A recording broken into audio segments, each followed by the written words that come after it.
Dlaczego warto studiować kryminologię akurat na Uniwersytecie Warszawskim? Kryminologię trzeba studiować na Uniwersytecie Warszawskim, dlatego że jest to najlepsze miejsce po prostu. Po pierwsze, mamy studia drugiego stopnia, w związku z tym w ogóle do nas przychodzą ludzie, którzy mają strasznie fajne doświadczenie ze studiów pierwszych. My mamy mieszankę socjologów, mamy mieszankę ludzi, którzy są po bezpieczeństwie, mamy ludzi, którzy studiowali czasami w szkole aktorskiej. I ci wszyscy ludzie z tymi swoimi doświadczeniami poprzednimi, oni niosą ze sobą coś niezwykłego. Dają niesamowitą energię. Na przykład o tym, jak wygląda przestępczość nieletnich. A wiecie, co wiadomo o przestępczości nieletnich ostatnio? Na przykład to, że te dzieciaki wcale nie są takie złe, jak się o nich mówi i pisze.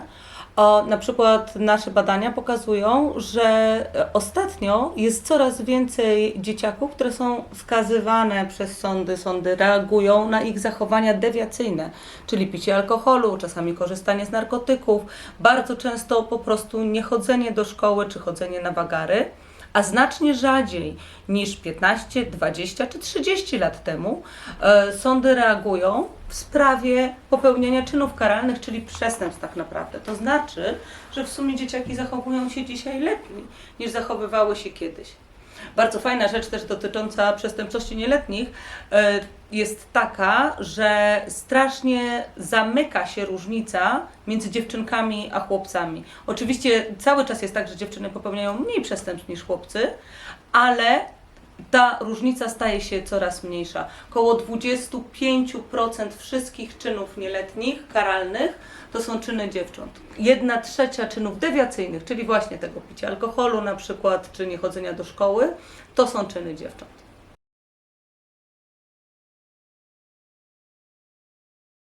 Emocjonalna to są różnego rodzaju zachowania, które trwają dłuższy czas i są wymierzone przeciwko psychice konkretnej osoby.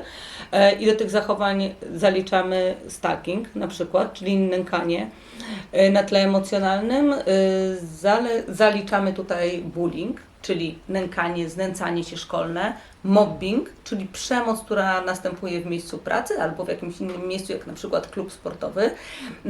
I to, co łączy wszystkie te rodzaje złego postępowania, to to, że ofiara jest narażona długotrwale na różnego rodzaju ataki. Ten stalker, mobber działa na różne sposoby. On dzwoni, on jest złośliwy, on niepokoi, on kogoś obraża cały czas. Stalker na przykład za kimś chodzi, sprawdza, co ta osoba robi w sieci. No, w ogóle bardzo charakterystyczne dzisiaj dla współczesnego i stalkingu, i bullyingu jest to, że on się odbywa w znacznej mierze w sieci. To internet stał się dzisiaj bardzo niebezpiecznym miejscem. Podczas gdy zachowania, takie znęcanie się nad kimś, to są zachowania stare i znane, ale forma, w jakich dzieją się dzisiaj, jest stosunkowo nowoczesna.